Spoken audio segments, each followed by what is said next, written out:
Quiero titular a esta charla, Cuidado con el falso ecumenismo, lo que enseña y lo que no enseña el magisterio. Porque resulta que se han comenzado a vender un montón de mitos, de distorsiones sobre lo que significa el ecumenismo. Y esto no solo de parte de católicos, que son en principio los que interactuarían con los textos del magisterio, ¿no? Sabemos que hay ciertos teólogos católicos modernistas o liberales que tienen una interpretación del ecumenismo como que es simplemente un diálogo en donde nos llevamos bien con los demás y llegamos a una combinación de todas las creencias, ¿no? Una especie al final de sincretismo o de punto medio. O otros plantean un esquema en que el ecumenismo es simplemente un diálogo pacífico entre partes y que no importa el hecho de que todos vengan a confluir en una misma verdad, sino que cada uno se puede quedar respectivamente en su creencia sin cambiar nada, lo importante es que dialoguemos bonito. Ahora bien, el ecumenismo ciertamente tiene una dimensión de diálogo respetuoso, pacífico, alturado, pero no se reduce a eso. Y cuando se agregan cosas como decir, es que tenemos como que llegar a una síntesis de las diversas creencias, como combinar lo mejor del catolicismo con lo mejor del protestantismo. O cuando hay otros que dicen, bueno, el ecumenismo es simplemente que charlemos, no importa que nadie cambie sus creencias. Esas proposiciones adicionales no son parte del verdadero ecumenismo. Y me es necesario aclarar lo que de verdad dice la Iglesia sobre el ecumenismo, porque hay incluso protestantes que pretenden darnos a los católicos lecciones sobre lo que el magisterio dice acerca del ecumenismo. Y en gran parte he visto que tienen una suerte de estrategia de querer usarlo como una mordaza. En particular, mi trabajo público, algo que se ha hecho bastante conocido, son mis debates. Y lo que uno en principio espera es que después de un debate vaya a tener una interacción argumentativa con la otra parte, ¿no? Sobre todo que haya argumentos. Algo curioso que me he encontrado, fuera del hecho que ya he comentado en diversas ocasiones, de que muchas veces en lugar de contraargumentos lo que vienen es ataques e insultos y difamaciones, es, por otra parte, otra línea de estrategia que he identificado en ciertos protestantes, que después de que dejo las cosas bien claras argumentativamente en los debates, pasan, en lugar de confrontar los argumentos, pasan a decir como, este Dante Urbina no está en línea con el Papa Francisco, este Dante Urbina no es ecuménico, este Dante Urbina no está en línea con el espíritu del Concilio Vaticano II, porque él está debatiendo y quiere refutar al protestantismo, y entonces él no es una persona ecuménica y no está siguiendo a su magisterio, porque Dante Urbina, al debatir y refutar el protestantismo, está yendo en contra de lo que desde el Concilio Vaticano II se dice que es el ecumenismo. Entonces eso, son como unos protestantes que quieren poner una mordaza a los apologetas católicos que debatimos, como si estuviésemos yendo en contra del ecumenismo.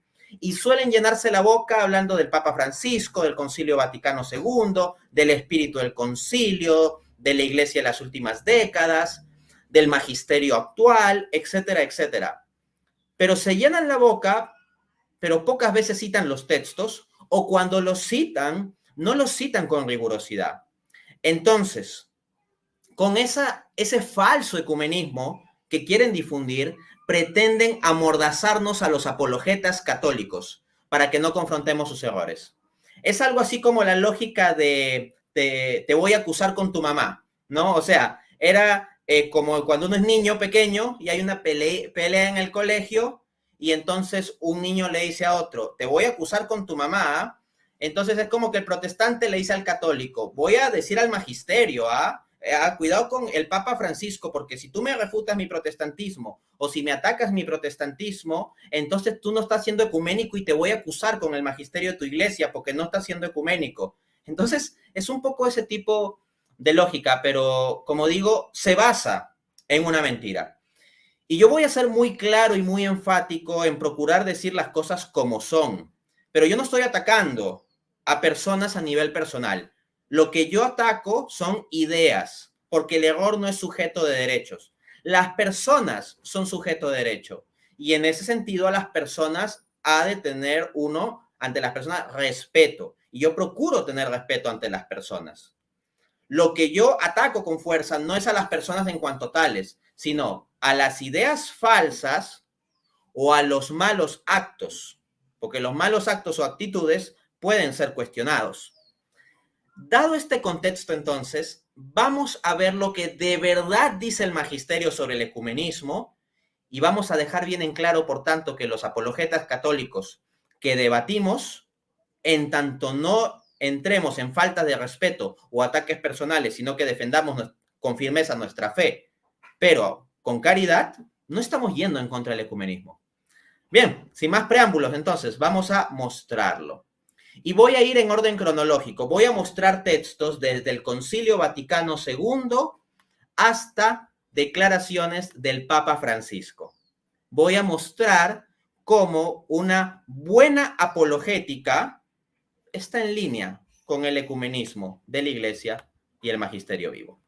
Primera cita, Concilio Vaticano II, documento, el decreto Unitatis Redintegratio de 1964. En el numeral 24 dice, este sagrado concilio se declara conocedor de que este santo propósito de reconciliar a todos los cristianos en la unidad de la única Iglesia de Jesucristo excede las fuerzas y la capacidad humana. Por eso pone toda su esperanza en la oración de Cristo por la Iglesia. Entonces, noten, el texto no dice, la conciencia del ecumenismo es que todos conversemos en una mesa, intercambiamos bonito, nos llevamos bien, pero cada uno que siga con sus creencias distintas. Basta con que nos respetemos. Estoy de acuerdo con que hay que respetarnos, pero eso de que simplemente en el ecumenismo es que hablemos bonito, pero cada uno se queda con sus creencias y nadie cambia, no, porque lo que dice el texto es reconciliar a todos los cristianos, esto sería católicos, protestantes, ortodoxos, todos los cristianos en la unidad de la única Iglesia de Jesucristo. Entonces se trata de reconciliar en una única unidad. Ahora bien, hay protestantes que pueden pretender relativizar el texto y decir, bueno, pero cuando el Concilio Vaticano II habla de la Iglesia de Cristo, no se está refiriendo a la Iglesia Católica, la Romana, etc. Pero el propio Concilio Vaticano II refutaría tal alegación, porque en la declaración Dignitates Humanae, en el numeral 1, dice lo siguiente. Creemos que esta única y verdadera religión subsiste en la Iglesia Católica y Apostólica, a la cual el Señor confió la misión de difundirla a todos los hombres. Entonces, freno la cita ahí. Lo que nosotros tenemos es que se está hablando de la única Iglesia Católica y Apostólica. Cuando se habla, entonces, de la Iglesia de Cristo, de la Iglesia fundada por Cristo y establecida por Cristo, es específicamente la Iglesia Católica y Apostólica. Y cuando el texto dice subsiste, sobre eso se ha dado un pronunciamiento magisterial también, que no se refiere a que la Iglesia Católica es un subconjunto dentro de la religión verdadera, no, sino que es un subsiste de identificación, es decir, que la religión verdadera se identifica con la Iglesia Católica. Citemos otro texto del mismo decreto Unitatis Redintegratio. En el numeral 4 dice lo siguiente. Aunque la Iglesia Católica posea toda la verdad revelada por Dios y todos los medios de la gracia, sin embargo, sus miembros no la viven consecuentemente con todo el fervor, hasta el punto que la faz de la Iglesia resplandece menos ante los ojos de nuestros hermanos separados y de todo el mundo, retardándose con ello el crecimiento del reino de Dios. Noten lo que está diciendo. El texto está diciendo que en la Iglesia Católica, y pone esa Iglesia Católica en distinción de los hermanos separados, les llama hermanos, pero separados. ¿Separados de qué? ¿De qué están separados? De esa Iglesia Católica. Y dice que esa Iglesia Católica posee toda la verdad. Entonces, si van a decir que yo no soy ecuménico porque pretendo que el catolicismo sobre los puntos en divergencia con el protestantismo tiene la razón, no pueden decir que no soy ecuménico, porque la propia Iglesia en el documento Unitatis Redintegratio, donde habla sobre la unidad de los cristianos, está explícitamente diciendo, aunque la Iglesia Católica posea toda la verdad revelada por Dios. Si les suena intolerante, antiecuménico esto, pues les estoy citando el Concilio Vaticano II. Así que con el propio Concilio Vaticano II, yo no necesito irme a Trento. Hay muchos apologetas protestantes que han venido a hacer difamaciones como este de Dante Urbina es simplemente del Concilio de Trento, así antiprotestante. Él no está en línea con el Concilio Vaticano II. Pero mira, el Concilio Vaticano II directamente dice, aunque la Iglesia Católica posea toda la verdad, y luego pasa a decir que en la práctica no todos lo vivimos a la altura, y eso es evidente. Y yo también lo he dicho respecto a mí mismo. Yo procuro vivir a la altura de estos principios y proclamo estos principios, pero yo no digo que el 100% del tiempo logre vivir a esa altura, pero los principios deben estar claros, no deben ser relativizados. Vamos con otro texto también del mismo documento, Unitatis Redintegratio, Concilio Vaticano II, numeral 3, cito. Aunque creamos que las iglesias y comunidades separadas tienen sus defectos, no están desprovistas de sentido y de valor en el misterio de la salvación, porque el Espíritu de Cristo no ha rehusado servirse de ellas como medios de salvación. A muchos protestantes les encanta citar ese texto hasta allí. Y dicen, ya ves, Dante Urbina, tú no debes atacar el protestantismo. Los apologetas católicos no deben atacar el protestantismo porque tu propio magisterio, Dante Urbina, está diciendo que nosotros somos medios de salvación. Pero veamos con cuidado el texto. Incluso citado hasta allí, no dice directamente que son medios de salvación de forma esencial o sustancial. Lo que dice el texto es, el Espíritu de Cristo no ha rehusado servirse de ellas como medios de salvación. O sea, el texto en cuanto tal no dice sustancial y esencialmente de forma plena, clara, segura, son necesariamente medios de salvación. Lo que dice es el Espíritu Santo no ha rehusado servirse como medio de salvación. Y el Espíritu Santo puede servirse como medio de salvación de muchas formas. De hecho, hay un testimonio de conversión de una mujer en Rusia que leyendo libros de pensadores ateos comenzó a familiarizarse con qué era el cristianismo. Porque como esos pensadores ateos tienen ciertos presupuestos culturales cristianos y al mismo tiempo cuestionan el cristianismo o hacen analogías con el cristianismo, entonces esta señora indirectamente llegó al conocimiento de la fe cristiana por medio de libros de pensadores ateos, porque en la Unión Soviética en esa época no circulaba mucha catequesis directa y era un contexto bastante antirreligioso. Pero podríamos decir que en cierto modo Dios se sirvió de esos libros como medio para hacerle llegar el mensaje de salvación. Pero no por eso vamos a decir que está validado todo lo que digan tales autores, ¿verdad? Entonces eso, Dios se puede servir como medios de salvación de muchas cosas. Ojo, yo no estoy diciendo que el protestantismo sea equivalente a libros de ateos, no estoy diciendo eso. Pero lo que sí estoy diciendo es que el hecho de que haya, por ejemplo, casos como ese en que personas han podido acceder a la verdad salvífica de la fe cristiana por medio incluso de escritores ateos, es muestra de que Dios puede ser amplio en usar medios y no por eso todo lo referente a dichos medios queda automáticamente validado. Pero ahora, como digo, a los apologetas protestantes muchas veces les gusta poner la cita hasta allí, pero deben citar completo. Miren lo que dice inmediatamente a continuación. En la misma oración, dice, el Espíritu de Cristo no ha rehusado servirse de ellas como medio de salvación, cuya virtud deriva de la misma plenitud de la gracia y de la verdad que se confió a la Iglesia. ¿Saben qué quiere decir esto? ¿Saben qué quiere decir esto? Básicamente quiere decir lo siguiente, que lo que de bueno hay en el protestantismo deriva de la fe católica. Porque los protestantes tienen mucho de la fe católica.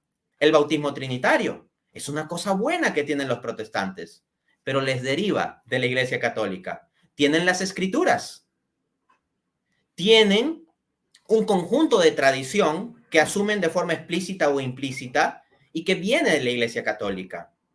Entonces, lo que está diciendo aquí el documento es, sí, hay cosas buenas en las comunidades protestantes, Dios sí puede servir de estas como medio de salvación, pero esto en virtud de aquello que se haya derivado de la Iglesia Católica. Sigo la cita, punto seguido. Los hermanos separados, sin embargo, ya particularmente, ya en sus comunidades y sus iglesias, no gozan de aquella unidad que Cristo quiso dar a los que regeneró y vivificó en un cuerpo y en una vida nueva, y que manifiestan la Sagrada Escritura y la tradición venerable de la iglesia. Freno la cita ahí. ¿Qué está diciendo? El Concilio Vaticano II está diciendo que los hermanos separados no gozan de aquella unidad que Cristo quiso dar. Entonces, a muchos apologetas protestantes les encanta citar retazos del Concilio Vaticano II, pero cuando leen el texto completo, no les sirve, porque está diciendo que no tienen la plenitud. Yo no niego que haya verdades cristianas en las denominaciones protestantes, no lo niego. Lo que digo es que no está la plenitud. Y no estoy siendo anticoncilio Vaticano II al decir eso, sino que estoy en línea con lo que dice el mismo concilio. Sigamos citando el texto. Dice, miren, solamente por medio de la Iglesia Católica de Cristo, que es auxilio general de la salvación, puede conseguirse la plenitud total de los medios salvíficos. Entonces, si por ahí sale un teólogo protestante a decir, sí, el Vaticano II reconoce que somos medios de salvación. A ver, en estricto, el texto dice que las comunidades protestantes pueden ser usadas como medio de salvación, pero al mismo tiempo dice que no tienen la unidad querida por Cristo y que solamente en la Iglesia Católica hay la plenitud de los medios de salvación. Sigo citando. Creemos que el Señor entregó todos los bienes de la nueva alianza a un solo colegio apostólico, a saber, el que preside Pedro, para constituir un solo cuerpo de Cristo en la tierra, al que tienen que incorporarse totalmente todos los que de alguna manera pertenecen ya al pueblo de Dios. Escuché por ahí que hay un filósofo protestante que habla de una unidad meramente escatológica, ¿no? O sea que sí, al final de los tiempos, cuando Cristo venga en los cielos nuevos y las tierras nuevas, ahí es donde se va a dar la unidad de los cristianos. Pero aquí, mientras tanto, no tenemos por qué estar buscando una unidad visible. Pero miren lo que dice el Concilio Vaticano II. Para constituir un solo cuerpo de Cristo en la tierra, se pide que aquí y ahora luchemos por una unidad visible de los cristianos. Última cita de Dignitatis Redintegratio, numeral 11. Es totalmente necesario que se exponga con claridad toda la doctrina. Nada es tan ajeno al ecumenismo como el falso irenismo, que pretende desvirtuar la pureza de la doctrina católica y oscurecer su genuino y verdadero sentido. Entonces, esos católicos que pretenden ser ecuménicos, ocultando una parte de la doctrina católica o negando ciertas partes de la doctrina católica para quedar bien con los protestantes en los que están sentados en una misma mesa física o virtual, no están en línea con el Concilio Vaticano II. Porque el Concilio Vaticano II dice, es totalmente necesario, no dice opcional, necesario, que se exponga con claridad toda la doctrina. No dice solo una parte.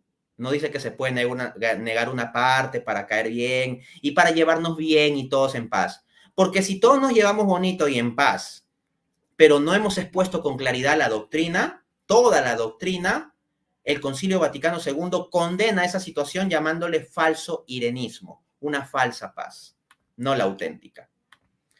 Vamos a ver otro documento del Concilio Vaticano II. La Declaración Dignitatis Humanae de 1965, en el numeral 1, dice, lo que ya les cité, ¿no? Creemos que esta única y verdadera religión subsiste en la Iglesia Católica. Y en el mismo numeral agrega, por su parte, todos los hombres están obligados a buscar la verdad sobre todo en lo que se refiere a Dios y a su iglesia. Y una vez conocida, a abrazarla y practicarla. Entonces, eso de que, bueno, cada uno tiene su libertad, no pasa nada, no, o sea, todos tenemos nuestra libertad civil y esa libertad civil, perdón, esa libertad civil de conciencia la reconoce el Concilio Vaticano II y la defiende en ese documento. Pero al mismo tiempo señala la obligación moral que tenemos todos los seres humanos de buscar la verdad sobre Dios y su iglesia, y dice que estamos obligados a hacerlo. Así que si les han venido a vender cuentitos sobre el Concilio Vaticano II, al punto de que si alguien habla con claridad sobre las verdades cristianas, entonces está en contra del Vaticano II y no tiene el espíritu del magisterio vivo, esos son los textos. Los textos no nos mandan a ser agresivos con las personas. Yo procuro en lo posible no atacar a las personas. Pero ya ven, con los textos del Concilio Vaticano II nos piden ser claros con la verdad.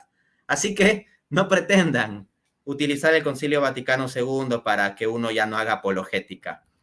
No les va a salir bien eso. Pero vamos más allá.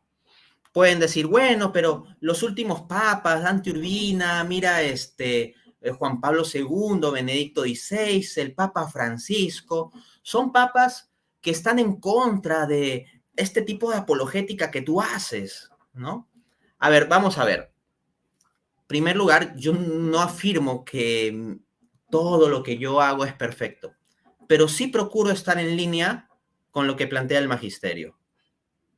Y en ese sentido, una apologética con contundencia y claridad doctrinal no es contraria al ecumenismo que enseña el magisterio.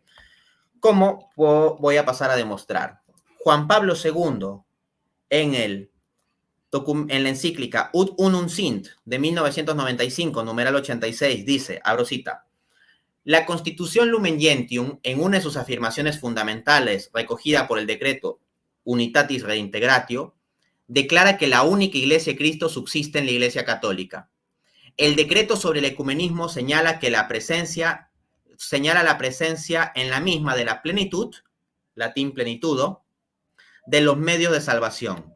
La plena unidad se realizará cuando todos participen de la plenitud de medios de salvación que Cristo ha confiado a su iglesia. Miren lo que dice Juan Pablo II. La plena unidad se realizará cuando todos, no solo los católicos, todos los cristianos, cuando todos participen de la plenitud de medios de salvación que Cristo ha confiado a su iglesia. Ahora, ¿dónde está esa plenitud de medios de salvación? Según el Vaticano II, ¿dónde está? En la Iglesia Católica.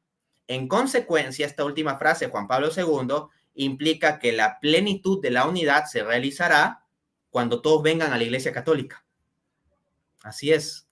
Entonces, no es un ecumenismo en el cual no se busque la conversión de los otros. Acá yo no estoy defendiendo un mal sentido del proselitismo, no estoy diciendo que haya que imponer a los otros o forzarles o insistirles de modo acosador o proselitista. No, yo no estoy diciendo eso. Pero tampoco podemos caer en el otro extremo de decir, bueno, el ecumenismo no busca la conversión del otro. No, o sea, lo que está diciendo Juan Pablo II es que la plenitud de la unidad y el objetivo del ecumenismo es la plenitud de la unidad, se va a lograr cuando todos participen de la plenitud de los medios de salvación. Y esa plenitud, según el propio Juan Pablo II y el Vaticano II, está en la Iglesia Católica. Así que esa plena unidad, ese pleno objetivo del ecumenismo, se logrará cuando todos sean parte de la Iglesia Católica.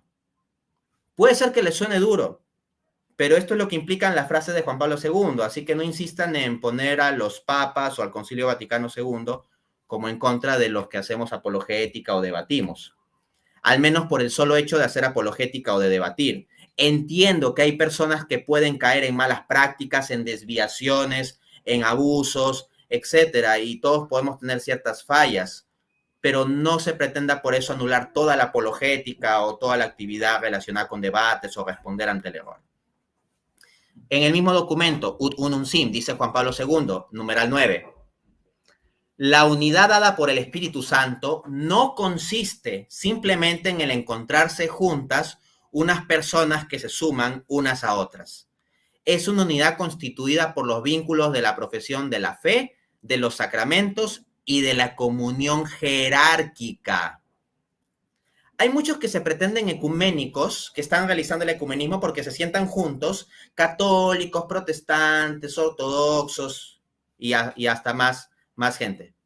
Y porque se sientan juntos y hablan bonito y se llevan bien y todo es bonito, ya, ok. Pero lo que dice Juan Pablo II es que la unidad por el Espíritu Santo no consiste simplemente en sentarse juntitos y llevarse bien y tomar una tacita de té. Lo que está diciendo es que, vuelvo a citar, es una unidad constituida por los vínculos de la profesión de fe. Yo me pregunto, ¿todos profesan la misma fe? Uno tiene la confesión de fe de Westminster, otro tiene la confesión de fe de Habsburgo, otro tiene la confesión de fe de Londres, otro tiene el símbolo de los apóstoles, otro la confesión de Dositeo de los ortodoxos, otro pues el credo católico, etcétera. Entonces no es que haya una misma fe, ¿no? ¿Qué más dice? De los sacramentos. ¿Todos tienen los mismos sacramentos? Uno tiene 7 sacramentos como católico, los otros solo aceptan 2, los otros aceptan 3. Y por otra parte, en cuanto a la naturaleza de los sacramentos, uno dice que el bautismo no regenera, hay protestantes, muchos que dicen que el bautismo no regenera, los católicos afirmamos que sí. Sobre el tema de la Eucaristía, unos van a decir, ahí está la presencia real de Jesucristo, verdaderamente el pan y el vino se convierten en el cuerpo y la sangre de Cristo. Otros van a decir, no, simplemente están, pero incluidos en el pan y el vino, o sea, la consustanciación al estilo luterano. Otros van a decir, no, hay una presencia, pero no es del cuerpo de Cristo, sino solo espiritual. Un poco el estilo calvinista o reformado sobre la Eucaristía, o la visión más extendida de Zwinglio y que maneja hoy en día la mayoría de denominaciones protestantes, que es puramente simbólico. Entonces no hay una unidad en los sacramentos, por más de que se puedan sentar juntitos y dialogar bonito, o sea, no es eso lo que el Espíritu Santo quiere en última instancia. En primera instancia, claro, podemos sentarnos juntos y dialogar con personas que no creen lo mismo que nosotros. Yo estoy de acuerdo, yo no estoy diciendo que no haya que hacerlo, pero no debemos perder de vista que el fin que va a buscar el Espíritu Santo es que tengamos finalmente unidad en la fe, en los sacramentos. Pero miren lo que dice último Juan Pablo II, 3, y de la comunión jerárquica. ¿Qué implica eso para un católico? Comunión jerárquica. La comunión con los sacerdotes, obispos y el Papa, el obispo de Roma. ¿Qué significa eso? Un ortodoxo no va a tener tal comunión con el obispo de Roma. No lo ve como el Papa en el sentido que se entiende en la fe católica. Un protestante menos.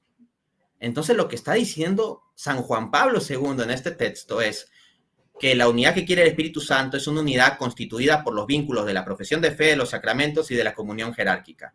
El mero hecho de sentarnos a dialogar bonito en una mesa puede ser un medio para llegar a ese fin. Eso sí, aunque tengamos creencias distintas, puede ser un medio para llegar a ese fin. Pero el fin no es sentarnos a dialogar bonito. Es un medio. Es un medio. El fin del ecumenismo es la plena unidad de los cristianos, incluido en la comunión, los sacramentos, la jerarquía, la plena unidad. El diálogo fraterno, mientras todavía tenemos creencias distintas, es algo bueno, pero no es el objetivo del ecumenismo, es simplemente el punto de partida, no el punto de llegada. Entonces hay algunos que creen que son muy ecuménicos porque se quedan en esa dimensión, pero si después viene alguien a decir, sí, pero al final de cuentas tenemos que buscar que todos se conviertan a la fe católica y dicen, ese no es ecuménico. Oye, pero si vemos el verdadero ecumenismo, el fin que se debe buscar es ese. Y ojo, yo me he sentado múltiples veces con amigos protestantes en la misma mesa. Los he invitado a mi apartamento, vienen a comer, compartimos, nos reímos. No es que estemos peleados o que yo los calle o les tire una piedra porque no crean lo mismo que yo. No. O sea, uno puede tener y debe tener una actitud dialogante. Pero en última instancia, por amor, hay que buscar que vengan a la plenitud de la verdad. Vamos ahora con otro papa, Benedicto XVI. Dice, en su discurso al Consejo Pontificio para la Promoción de la Unidad de los Cristianos, 17 de noviembre de 2006. Conviene decir desde el inicio que, a pesar del cambio de situaciones, sensibilidades y problemáticas, el objetivo del movimiento ecuménico sigue siendo el mismo, la unidad visible de la Iglesia. Freno la cita ahí. Hay muchos que piensan que simplemente el ecumenismo es que, bueno, cada uno sigue en su respectiva denominación, llevémonos bien y tengamos una unidad invisible de amor entre cristianos. Pero Benedicto XVI directamente está diciendo unidad visible. Y la unidad visible solo se va a dar cuando se cumplan los elementos que dice Juan Pablo II. Profesemos un mismo credo de fe, mismos sacramentos y misma comunión jerárquica. Sigo citando. Como es sabido, el Concilio Vaticano II consideró como una de sus finalidades el restablecimiento de la unidad plena entre todos los cristianos. Freno la cita ahí. Hay algunos que dicen, ¿no? Dante Urbina que quiere como que se restablezca una unidad, como que se quiere volver a una unidad anterior y no sé cuántos, y no está en línea con la nueva iglesia, que es más tolerante.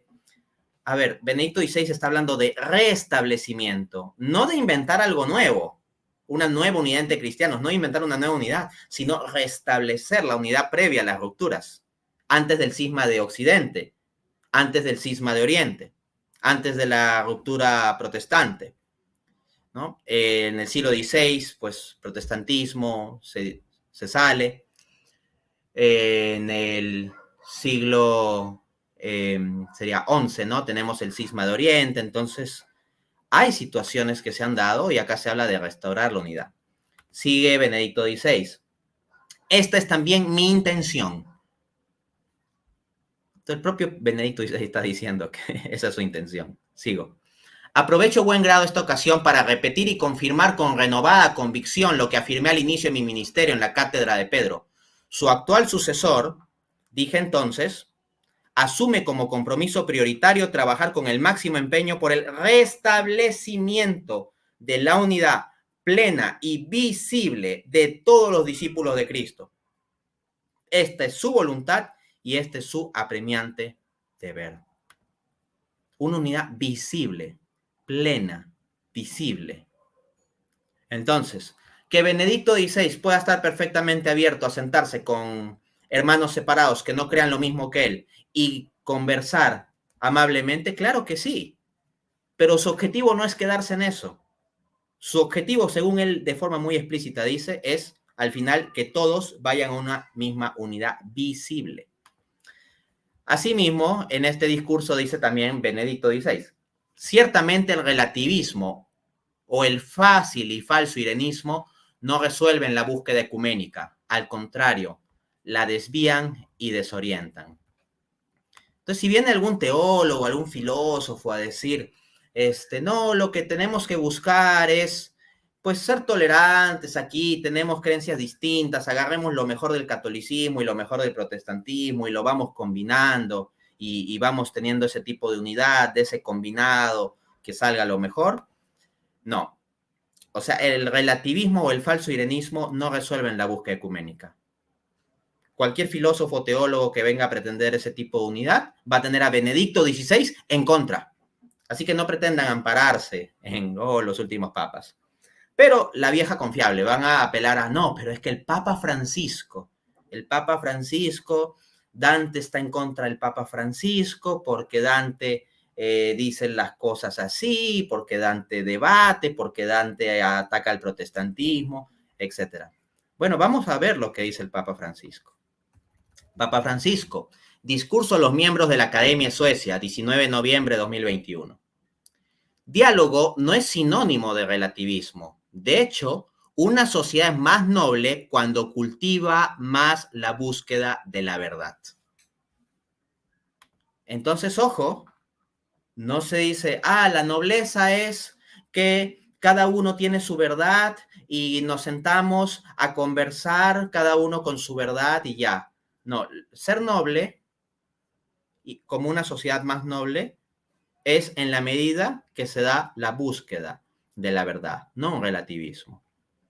Dice el Papa Francisco, el deslumbramiento engañoso del relativismo oculta el esplendor de la verdad y removiendo la tierra bajo nuestros pies nos lleva a las arenas movedizas de la confusión y la desesperación. Es una tentación que hoy en día afecta también a las comunidades cristianas. Esto lo dice en su discurso ante los obispos asiáticos el 17 de agosto de 2014. Papa Francisco no se está quejando solo de un relativismo secular, de que hay ciertos ateos, agnósticos que relativizan la verdad.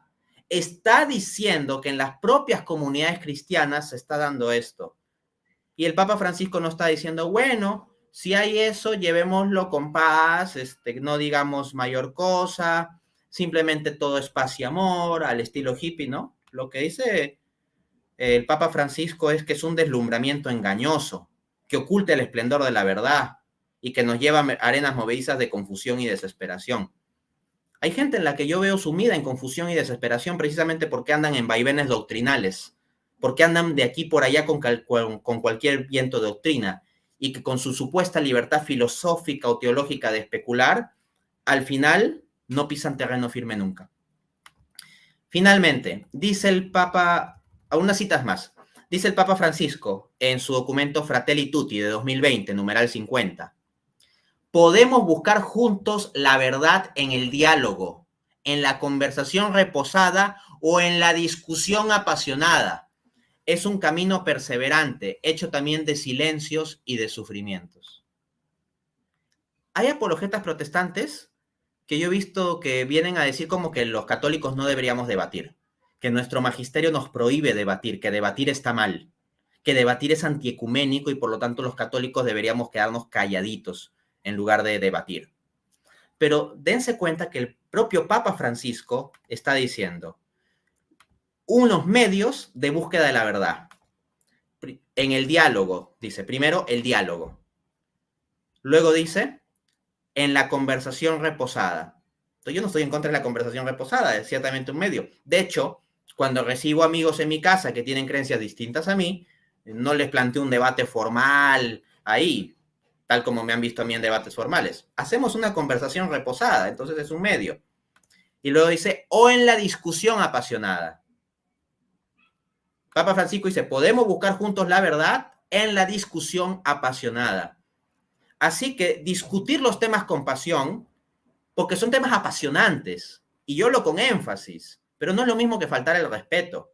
Entonces uno puede ser apasionado y discutir apasionadamente, y no por eso está yendo en contra del ecumenismo o de lo que plantea el Papa Francisco. Uno de los medios legítimos de búsqueda de la verdad es la discusión apasionada. Así que no pretendan ciertos apologetas protestantes a querer ponernos una mordaza a los apologetas católicos como que no pudiéramos discutir apasionadamente. Discuto apasionadamente y el Papa Francisco me propone eso como uno de los medios para esto de la verdad. Dice también en Fratelli Tutti, numeral 203, la discusión pública, si verdaderamente da espacio a todos y no manipula ni esconde información, es un permanente estímulo que permite alcanzar más adecuadamente la verdad, o al menos expresarla mejor. Noten, ¿qué es la discusión pública? El debate. Por ejemplo, el debate en redes sociales. Cuando un apologeta católico debate contra un apologeta protestante, la discusión puede ser apasionada, puede ser fuerte, mientras no se trate de atacar a las personas y mientras no haya una manipulación deshonesta de la información. Pues acá tenemos que el Papa Francisco reconoce a una buena discusión pública, o sea, lo que es un debate, que se dé verdaderamente bien con la información, es un medio para expresar mejor la verdad o alcanzar más adecuadamente la verdad. Última cita, ahora sí. Fratelli Tutti, numeral 244. Dice el Papa Francisco, la lucha entre diversos sectores, siempre que se abstenga de enemistades y de odio mutuo, se convierte en una honesta discusión fundada en el amor a la justicia. Papa Francisco no está en contra de que pueda haber discusión o lucha en la medida en que no haya odio. En la medida en que no haya odio. Entonces, uno puede defender la verdad católica con énfasis y con contundencia, ser un soldado de la apologética, defender con fuerza la fe católica. Y en tanto no odie al hermano y no ataque al hermano, sino que ataque los argumentos, estamos en línea con la enseñanza del magisterio y ese es el verdadero ecumenismo. En resumen, la apologética no está peleada con el ecumenismo. La apologética es un medio, entre otros, hay otros medios, yo no digo que es el único, pero es un medio para el verdadero ecumenismo. Quedo atento a comentarios, preguntas, diálogo. Así es, mi hermano, de verdad, muchísimas gracias por darnos estas citas importantes del magisterio y de los papas, que nos ayudan a entender mucho más ese trabajo que se ha venido haciendo desde las redes sociales y también entender de que no es algo ilícito, sino que todo lo contrario, es una constante invitación de parte de la iglesia para que nosotros hagamos este trabajo, que como usted dice, no es pelear, no es faltando el respeto, sino es la búsqueda de la verdad, llevarle la verdad a estos hermanos que por diversas situaciones y motivos se han salido de la iglesia, muchos de ellos han sido católicos y quizás nunca han escuchado verdaderamente la doctrina católica. Entonces la apologética y esos debates, esas conversaciones permiten mucho poder llegar hasta esas personas, porque de otra manera es muy complicado. Entonces, de verdad, muchísimas gracias. Por esto que nos ha enseñado. Vamos a leer a ver si por aquí hay alguna pregunta para el hermano Dante.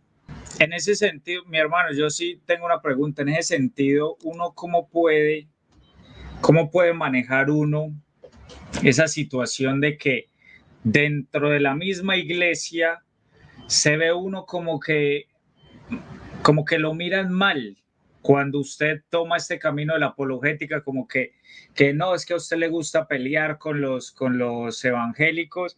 Incluso estaba en un grupo juvenil y el sacerdote que me conocía, éramos muy amigos y todo, pero el día que me presentó, porque estamos formando como un grupo pues de apoyo a la pastoral juvenil, y el día que me presentó delante de los otros jóvenes, me dijo, me presentó así, él le gusta la apologética, es apologeta, le gusta, es decir, le gusta pelear con los hermanos separados, con los protestantes.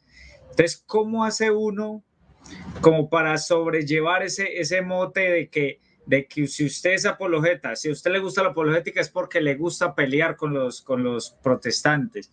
¿Cómo se sobrelleva eso? Bien, hay que evaluar dos niveles.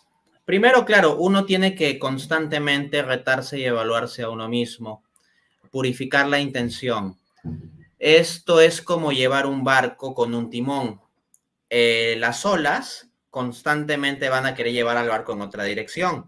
Uno tiene que constantemente estar ajustando el timón hacia la dirección hacia la que quiere ir para poder llegar a puerto.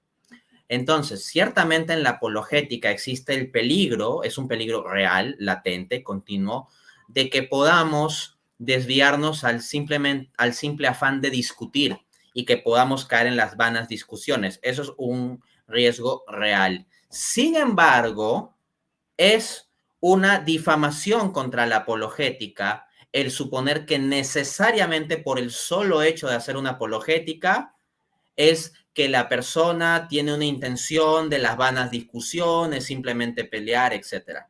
O sea, dentro del mundo de la apologética hay personas que lo harán más genuinamente por amor a los demás y por amor a la verdad, y otros que puedan eventualmente pues estar siendo llevados por sus propios ego, intereses, necesidad de revancha o gusto por las vanas discusiones, etcétera.